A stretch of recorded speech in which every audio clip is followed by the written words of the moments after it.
이사야서 1장 2절부터 17절까지의 말씀은요, 남유다 백성들의 종교적인 도덕적인 이 죄악에 대해서 신랄하게 비판하고 계십니다.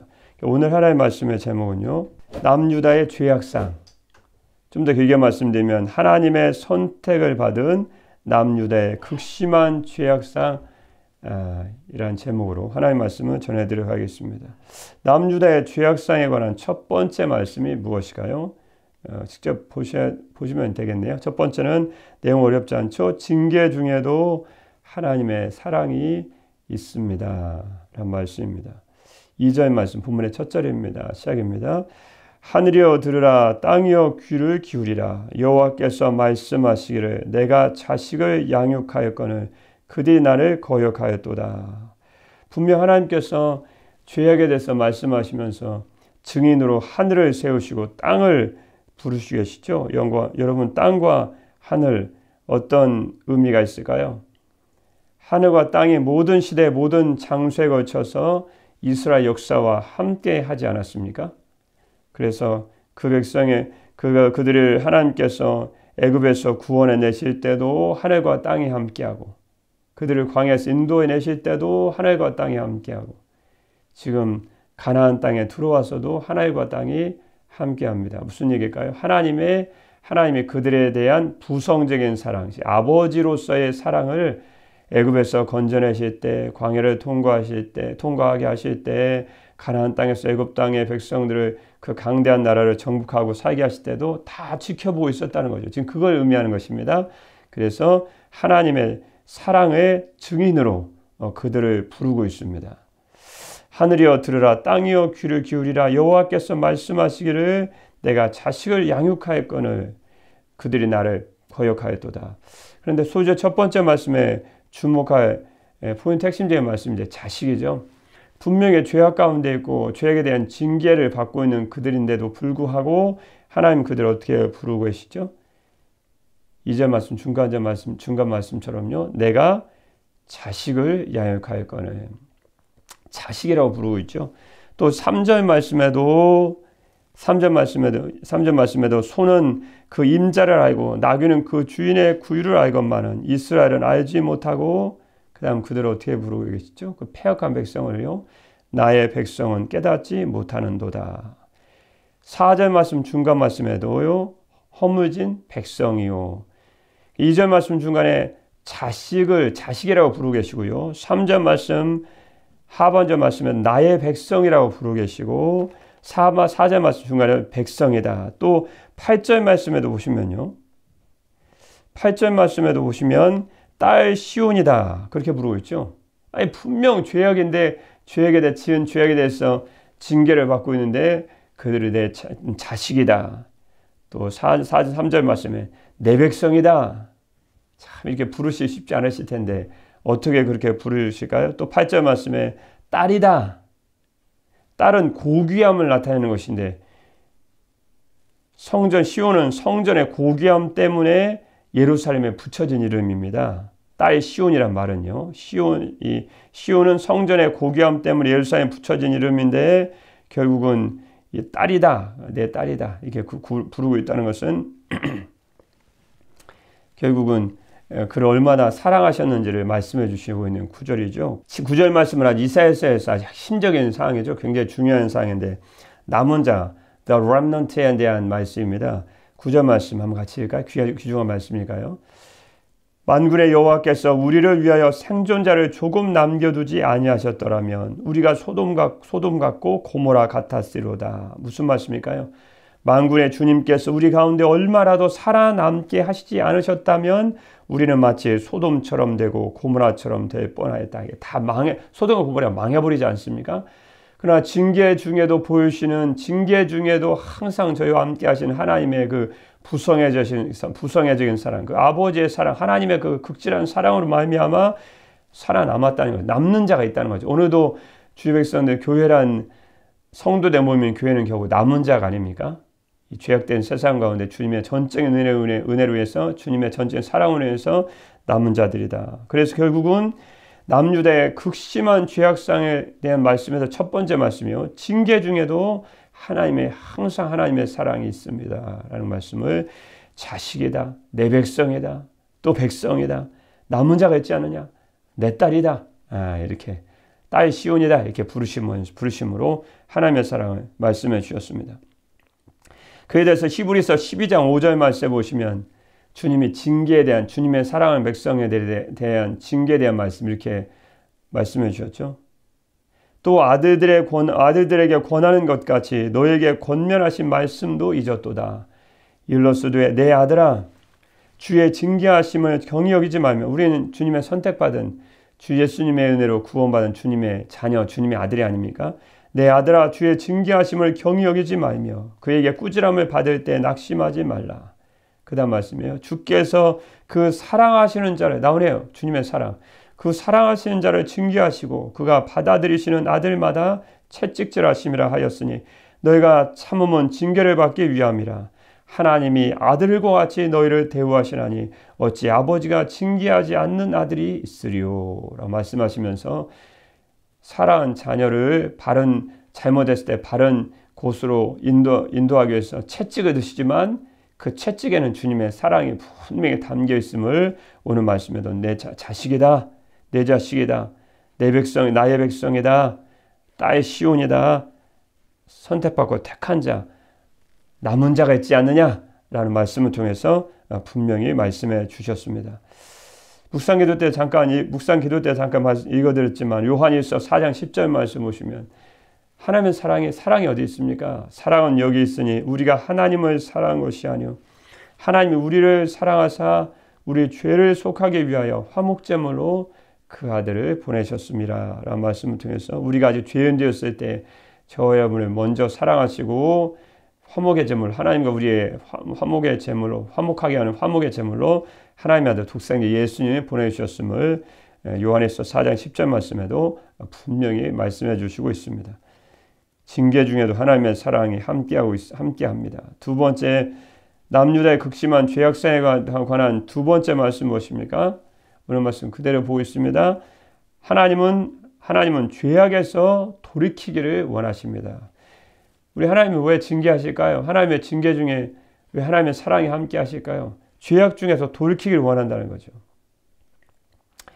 오늘 죄악은 세 가지가 나옵니다. 그 내용이 대부분의 이사야서 세 부분으로 나눌 때 첫 번째 부분인 이 그들의 죄악상에 대한 부분을 지금 다루고 있기 때문에 그들의 죄악을 구체적으로 세 가지를 말씀하시면서 오늘 본 말씀 중에 가장 많은 부분을 차지하죠. 그리고 그 죄악에서 우리가 돌이키기를 원한다. 우리도 이런 죄악이 있다면 속히 돌이켜야 되겠죠. 첫 번째는 하나님의 은혜를 배반한 죄악이다. 그것이 바로 3절에서 4절까지 말씀인데 3절 말씀이요. 소는 그 임자를 알고 나귀는 그 주인의 구유를 알건만을 이스라엘은 알지 못하고 나의 백성은 깨닫지 못하는도다 하셨도다. 슬프다 범죄한 나라요 허물진 백성이요 행악의 종자요 행위가 부패한 자식이로다. 그들이 여호와를 버리며 이스라엘의 거룩하신 이를 만울이 여겨 멀리 물러갔도다. 2절 말씀 하반절 말씀입니다. 잠깐 보시면 자식을 양육할 거는 여러분 자녀를 얼마나 사랑으로 양육합니까? 먹이고 입히고 기르지 않습니까? 그런데 주님이 우리를 자식으로 부르셨거든요. 근데 자식을 잘 양육했는데 하여건을 그다음 말씀 뭐예요? 배은망덕했다는 거죠. 은혜를 저버렸다는 거죠. 그들이 나를 거역하였도다. 신명기서 말씀해 보시면 모세의 노래 중에 신명기서 32장 쭉 그런 말씀이 32장 모세의 노래 많은 부분을 차지하고 있는데 주님 이렇게 말씀해 주시고 있습니다. 신명기서 32장 그 외에도 그런 말씀인데요. 32장 13절 말씀해 보시면 여호와께서 홀로 그들을 인도하셨고 그와 함께한 다른 신이 없었도다. 그리고 13절 말씀에 여호와께서 그가 땅의 높은 곳에 타고 다니게 하시며 밭에 소산을 먹게 하시며 반석에서 꿀을 굳은 반석에서 기름을 빨게 하시며 큰 을 베풀어 주셨네요. 이어진 14절 말씀에 소의 엉긴 젖과 양의 젖과 어린 양의 기름과 바산에서 난 순양과 염소와 지극히 아름다운 밀을 먹이시며 최고급으로 먹여주셨네요. 또 포도즙에 붉은 술을 마시게 하셨도다. 그런데 이스라엘 백성을 여수른이라고 부르시는데 여수린이 기름짐에 발로 찼도다. 내가 살찌고 비대하고 윤택함에 자기를 지으신 하나님을 버리고 자기를 구원하신 반석을 없인 여겼도다. 완전히 배은망덕하죠. 주님이 신명에서 말씀을 통해서 앞으로 그런 일이 발생할 것이다. 내가 많은 것으로 먹여주고 많은 좋은 것으로 최고급으로 먹여주시고 먹여주고 입혀주시고 인도해 주시고 함께 해줄 건데 그럼에 불구하고 여순이라고 부르는 너희들이 나를 저버리고 배반하고 등을 돌리게 될 것이다. 그 말씀이 그대로 이제 예언 신명에서 말씀 그 예언의 말씀대로 그대로 이루어지고 있죠. 3절 말씀에 소는 그 임자를 알고 나귀는 그 주인의 구유를 알건만은 이스라엘은 알지 못하고 나의 백성은 깨닫지 못하는도다.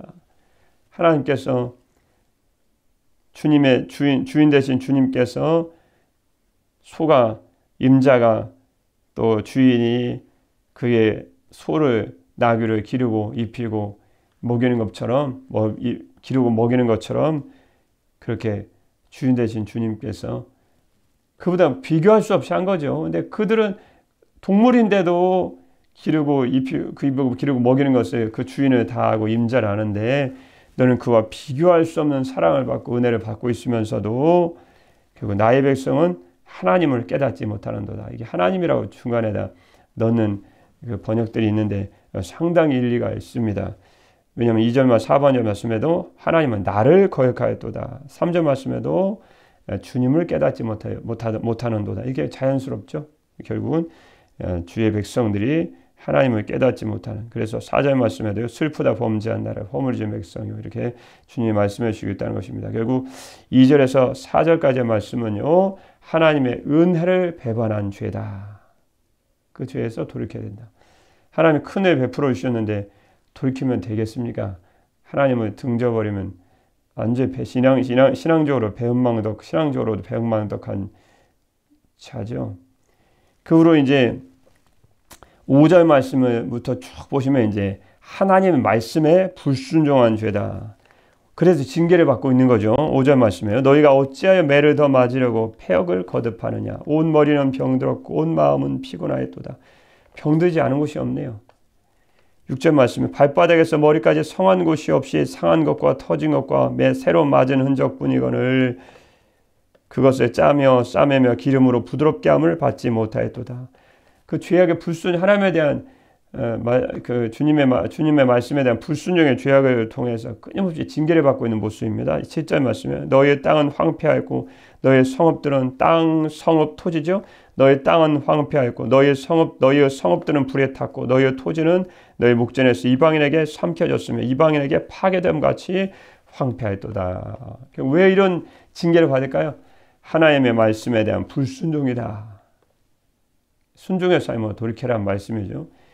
그 다음 말씀에 이제 10절부터 말씀을 주님이 이렇게 말씀하시고 있죠. 그들의 죄악이 소돔과 고모라의 죄악에 비견될 만하다. 소돔과 고모라가 얼마나 주님을 배역하고 주님의 말씀 불순종하고 하나님께 예배드리지 않은 백성으로 살았습니까? 그 죄악된 백성을 주님의 백성, 주님의 자식이라고 부르고 주님이 내 백성이라고 부르시는 그들에게 적용하러 계십니다. 너희들의 죄악이 소돔과 고모라의 그 패역하고 그런 악한 죄악에 비견될 만하다. 그럼 무슨 죄악을 특히 말씀해 주시고 있을까요? 10절부터 말씀은 형식적인 예배다. 참 우리도 이거 조심해야 하고 주의해야 되죠. 10절입니다. 너희 소돔의 관원들아 너희 여호와의 말씀을 들을지어다. 너희 고모라의 백성들아 우리 하나님의 법에 귀를 기울일지어다. 죄악을 짓지 않은 백성이 하나도 없네요. 관원부터 시작해서 소돔의 관원들 또 백성들 그래서 결국은 이런 말씀을 통해서요. 나라 전체가 한결같이 부패하고 타락했음을 관원들아 백성들아 그런데 어떻게 보여주고 계시죠? 소돔의 관원들아 고모라의 백성들 너희 죄악은 소돔과 고모라의 죄악에 비견될 만하고 나라 전체가 지금 다 병적으로 병들고 썩어있고 문드러져 있다. 마치 영적인 문둥병과 같은 병에 걸렸다. 진짜 문제는 보이는 문제가 아니고 보이는 질병과 문제가 아니고 너희들의 죄악의 문제다. 어제 어느 분이 잠깐 전했는데 정말 우리나라 진짜 문제가 뭔가 보이는 누가 문제고가 아니고 하나님 말씀하시길 우리의 죄악의 문제다. 그렇게 기도 응답을 받았다고 하시던데 저도 상당히 동의했습니다. 그럴 수밖에 없지 뭐. 정말 누가 문제겠습니까? 우리가 문제죠. 내가 문제고. 얼마나 우리나라가 소돔과 같고 고모라 같습니까? 정말 날이 갈수록 타락해지고 있어요. 우리가 상상할 수 없는 일들이 상상할 수 없는 죄악들이 벌어지고 있는 거예요. 그걸 보는 주님의 마음은 어떻겠습니까? 이런 것을 통해 주님은 결국 우리가 믿는 자들이 죄악에서 돌이키기 원하시는데 남 핑계만 대고 우리가 살고 있다면, 우리의 죄악을 보지 못한다면 그게 얼마나 주님의 말씀을 아프게 하는 것입니까? 우리가 바로 배은망덕, 하나님의 은혜를 저버린 배은망덕의 죄를 짓고 하나님의 말씀에 대한 불순종의 죄를 짓고, 세 번째는 형식적인 예배를 드리고 있다. 결국 10절 말씀에도 여호와의 말씀을 들을지어다. 하반절 말씀이죠. 하나님의 법에 귀를 기울일지어다. 왜 이렇게 하나님께서 주의를 주목하게 하실까요? 11절 말씀 하시려고 하는 거죠. 여호와께서 말씀하시되, 형식적 예배입니다. 너희의 무수한 재물이 내게 무엇이 유익하뇨. 11절 하반절 말씀입니다. 나는 수송아지나 어린 양이나 순념소의 피를 기뻐하지 아니하노라. 12절 말씀 하반절 말씀입니다. 내 마당만 밟을 뿐이니라. 우리가 혹시 얼마나 이런 죄악을 우리가 짓고 살고 있을까요? 주님의 마당만 밟는 아주 형식적인 예배. 아무리 주님의 예배를 많이 들으셔도 주께서 11절 말씀 하반절 말씀처럼 11절 말씀처럼 무엇이 유익한가? 하나님께 아무 유익이 안 되고 11절 말씀 하반절 말씀처럼 내가 기뻐하지 않는다. 12절 말씀 하반절 말씀처럼 넌 내 마당만 밟는 곳이 아니냐. 예배 시간마다 다 딴 생각하고 있고 끝나면 어디 놀러 가나, 이 세상에 무슨 죄악을 짓고 살아갈까 하면 주님 말씀이 마당만 밟는 것이다. 13절 말씀에 주님이 더 직접적으로 이렇게 말씀해 주시겠습니다. 헛된 재물을 다시 가져오지 말아라. 구약에는 재물을 드림으로 하나님께 제사를 드렸는데 지금 신약성경은 영과 진리로 주님께 신령한 예배를 드린 것이 아닙니까? 그러나 우리가 형식적 예배, 마음은 어디 갖고 형식 예배만 드리고 있다면 그건 헛된 재물로 가져오는 것이다. 왜 이런 말씀을 계속하고 계실까요? 13절 말씀, 하반절 말씀 분명히 왜 주님이 형적인 예배를 책망하시는 이유를 분명히 말씀하시고 있습니다. 성회에 아울러 악을 행하는 것을 내가 견디지 못하겠노라. 주님이 말씀하신 거예요. 제가 언제 하나님 예배 드리면서 언제 형적인 예배 드렸습니까? 열심히 예배 드리려고 많이 노력했는데 너는 예배와 함께 악을 같이 행하지 않냐는 거예요. 예배 끝나자마자 나와서 주차장에서 신나게 싸우면서 무슨 예배를 드리냐는 거예요. 똑같은 거예요. 예배 실컷 잘 드렸다고 하면서 신령 영과 진리로 예배 드렸다고 하면서 일주일간 살면서 월요일과 토요일 가운데 토요일 사는 동안에 우리 연약한 인간이 어떻게 하나님 말씀대로 살아갈 수 있습니까? 그 신나게 자기 마음대로 다른 사람과 싸우고 시기하고 질투하고 죄를 지면 주께서 하신 말씀이 성회에 아울러 악을 행하기 때문에 예배가 형식적 예배다. 삶을 중요시하지 않은 예배는 다 가짜입니다. 그건 다 곁자예요. 그건 본인이 속고 있는 거예요. 믿음으로 구원받는 것이 아닙니까? 믿음은 구원받죠. 믿음이 구원받은 믿음이라는 것을 삶을 통해서 나타내는 것이 정상 아닙니까? 우리가 건강한 나무는 당연히 열매가 있죠. 예수님 잘 믿고 구원받을 만한 믿음을 가지고 있는 사람은 당연히 행위 열매를 나타나게 되어 있죠. 그 어떻게 행위란 열매라고 주의 말씀을 순종이라는 열매. 결국은 주님의 은혜 감사, 그 은혜 보답하는 열매, 하나님 말씀에 순종한 열매가 삶에 맺히지 않다면 그건 가짜죠. 주님 말씀에 증거하고 계시지 않습니까? 15절 말씀, 4절 말씀에는 더 그렇게 분명히 더 이렇게 와닿게 말씀하십니다. 이는 너희의 손에 피가 가득함이라. 악행이죠. 악행을 주님이 아주 피로 말씀하셨습니다. 피 묻히고 사지 않는 거 손으로. 제가 언제 손으로 사람 누구 죽였습니까? 그게 아니고 악행을 주님이 아주 피로 말씀하셔요. 붉은 피가 내 손에 묻어 있다는 거예요. 그런 형식적 예배를 주님께서 기뻐하지 않으신다. 거기에 대해서 15절 말씀에 너희가 손을 펼 때 내가 내 눈을 16절 말씀에 그렇게 말씀하시죠. 15절 말씀에 너희가 손을 펼 때 기도의 자세인데 왜 손을 펼까요? 하나님과 더 가까이 가려고. 이 손을 편다는 의미거든요. 하나님 더 가까이 가고 싶습니다. 그런데요. 내가 손을 펼 때 내가 내 눈을 너희에게서 가리고 너희가 많이 기도할지라도 내가 듣지 아니하리니 이는 너희의 손에 피가 가득함이라. 이런 얼마나 많은 기도원 교회, 얼마나 많은 곳이 사람이 주여 주여 주여. 근데 잘 생각해 봐야 됩니다. 주님 이렇게 말씀해 주셨습니다. 예배와 함께 악을 행하는 것은 네 손에 피가 가득한 것이다. 그럼 악을 행하는 피 묻은 손으로 함께 손을 더 하나님 가까이 하면 하나님은 더 멀리 도망가실 것 같아. 뒤로. 주의 마음은 우리가 정확히 알 수 없지만 악을 행하는 손을 가지고 하나님 더 가까이 가고 싶습니다. 그럼 네가 많이 기도할지라도 주님 분명히 뭐라고 말씀해 주셨죠? 내가 많이 기도할지라도 많이 기도하는 거 중요하죠. 그러나 악을 동시에 기도와 함께 악을 행하고 기도와 함께 행악을 행하고 예배와 함께 세상의 죄가 함께 행하는 것은 손에 피 묻은 것이요. 그런 기도 아무리 주님께 손을 들고 주님 더 가까이 가고 싶습니다. 주님 더 가까이 가고 싶습니다. 주님은 저 멀리 가신다는 거죠. 너희가 15절 4번의 말씀이죠. 너희가 많이 기도할지라도 내가 듣지 않을 것이다. 정말 한국교회가 그리고 우리가 많이 들어야 될 내용의 말씀이 아닙니까? 주님 많이 기도하는 건 중요하지만 많이 기도만 한다고 그래서 행악은 삶이 받쳐주지 않은 그런 기도와 예배는 주님이 전혀 안 기뻐하십니다. 성경을 통해 직접적으로 이렇게 적나라하게 들어야 되거든요. 사람은 딱 들으면 그 다음부터 자기 마음대로 해석해요. 하나님은 그렇게 말씀하셨어도 그렇지만 내 이론은 이렇고 누구는 이렇게 어느 목사님 이렇게 얘기했으니까 그렇지 않다고.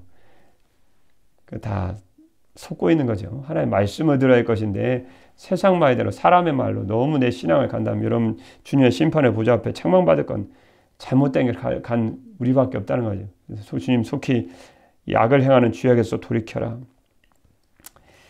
세 번째 말씀이죠. 결국 주님 뭘 원하실까요? 회개만 하고 끝입니까? 회개 고쳐야 될 것이 아닙니까? 개자 고칠 게니까요.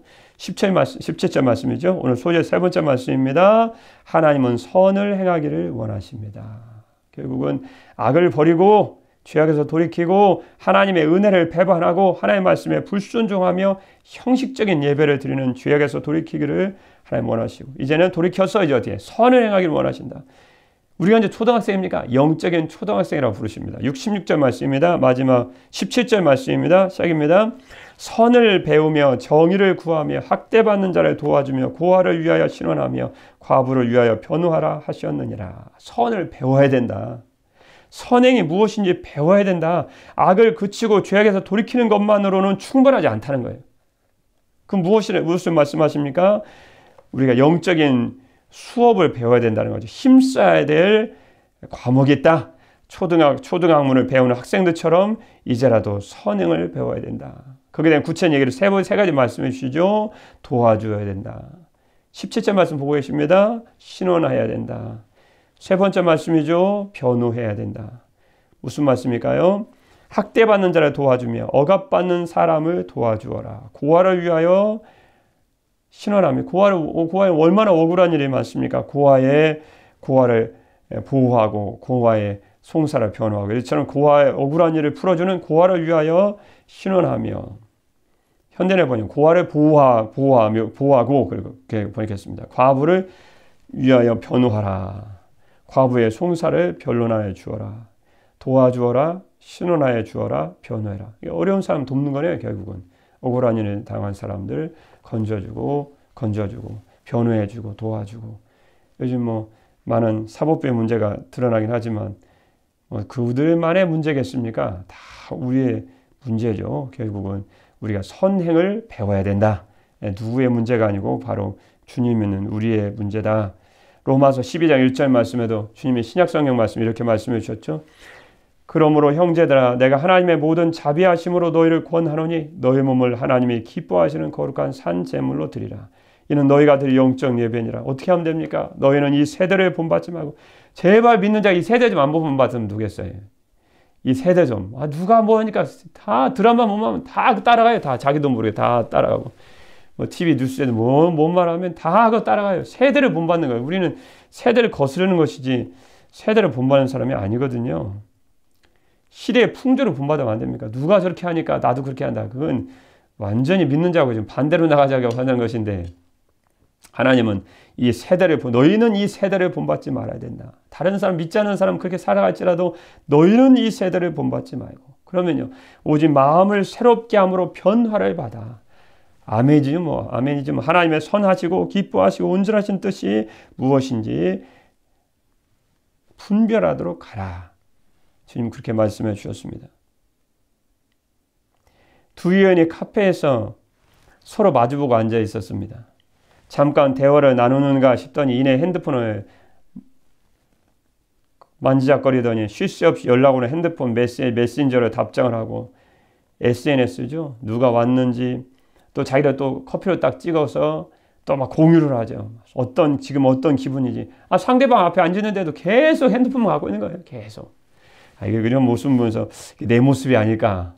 저도 그렇게 많이 하진 않지만 핸드폰 많이 보는 스타일 같지는 않습니다. 그런데 반성이 많이 되더라고요.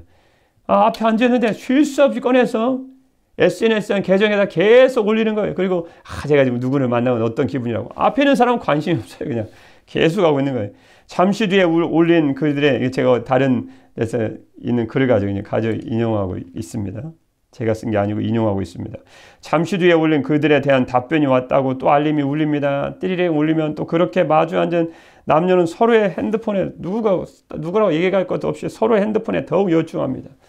언제부터인가 우리 주변에서 쉽게 목격할 수 있는 모습이요. 우리들의 모습이죠. 요즘 사람들은 전화보다는 문자나 메신저를 사용한 연락을 많이 한다고 합니다. 전화를 할 때에 비해서 하던 일을 멈추지 않아도 되고 훨씬 가벼운 마음으로 연락을 할 수 있기 때문인데 미국 MIT 대학의 사회심리학자 세리 터클은 이런 모습을 다음과 같이 얘기했습니다. 참 적나라하게 너무너무 잘 얘기한 한 문장의 표현이라고 생각합니다. 함께 있지만 따로 있는 새로운 형태의 고독이다. 정의를 해도 이렇게 멋지겠습니다. 함께 있지만 따로 있는 새로운 형태의 고독이다. 이런 우리 예배 모습이 이어갔지 않았습니까? 분명히 하나님께 예배드리고 하나님 말씀 오고 주님께 나아간다 하고 있지만 우리는 다 핸드폰 꺼내서 우리 마음이 핸드폰을 하고 있어요. 핸드폰 안 꺼내도 다 딴 생각을 하고 있는 거예요. 주님은 거기에 대해서 이 마가복음 7장 6절 말씀에도 마가복음 6절 말씀에도 바리새인들 외식을 말씀하실 때 주님이 이렇게 말씀해 주셨습니다. 이 백성이 입술로는 나를 공경하되 마음은 내게서 멀도다. 우리 이스라엘 백성이 가장 큰 죄악이 바로 형식적인 예배였습니다. 형식적 예배, 마음은 멀고 하나님께 자리는 차지하고 있고 하나님의 자녀고 무슨 직분 무슨 있을 건 참 많은데 다 너저분한 것들이 진짜 주님 원하신 건 뭐냐면 마음이 하나님께 가까이 하고 신령과 영과 진리로 예배드리는 예배인데 하나님과 함께 있으면서도 우리가 다른 생각을 하고 살아가는 것이 아닌가. 남유다의 죄악사항에 대한 첫 번째 말씀은요. 징계 중에도 하나님의 사랑이 있습니다. 두 번째 말씀은요. 하나님은 하나님의 은혜를 배반하고 하나님의 말씀에 불순종하며 형식적인 예배를 드리는 죄악에서 저희들이 속히 돌이키기를 원하십니다. 세 번째 말씀은요. 하나님은 선을 행하기를 원하십니다. 적극적인 선행을 행하기를 원하시죠. 나눠주기도 즐거워라고 지금 말씀해 주지 않으셨습니까? 오늘 이후로 여러분은 하나님의 징계 중에도 하나님의 사랑이 있음을 깨달아 알고 죄악에서 돌이키고 항상 선을 적극적으로 행하심으로 여러분을 죄악 가운데서 부르신 하나님 한 분만의 마음을 크게 기쁘시게 하고 여러분을 구원으로 부르신 여러분을 구원하신 여러분의 영혼을 구원하신 하나님께만 큰 영광을 돌려드리는 존귀한 주의 자녀들로 백성들로 이 땅을 살아가시기를 우리 예수님의 이름으로 축복합니다. 기도하겠습니다. 너희는 이 세대를 본받지 말고 마음을 새롭게 함으로 변화를 받아 하나님의 선하시고 기뻐하시고 온전하신 뜻이 무엇인지 분별하도록 하라. 아멘. 사랑의 우리 주 하나님 아버지, 징계 중에도 하나님의 사랑했음을 깨달아 알고 항상 죄에게서 돌이키고 항상 주님이 원하신 주께서 원하시는 선을 적극적으로 행함으로 죄를 모든 죄악에서 구원하신 하나님 한 분만의 마음을 크게 기쁘시게 하고 하나님께만 큰 영광을 누리는 가장 선택받고 구원받은 존귀한 주의 자녀들로 이 땅을 살아가게 하여 주옵소서. 죄를 모든 죄악 가운데서 건져주신 우리 주 예수 그리스도의 이름으로 기도드립니다. 아멘.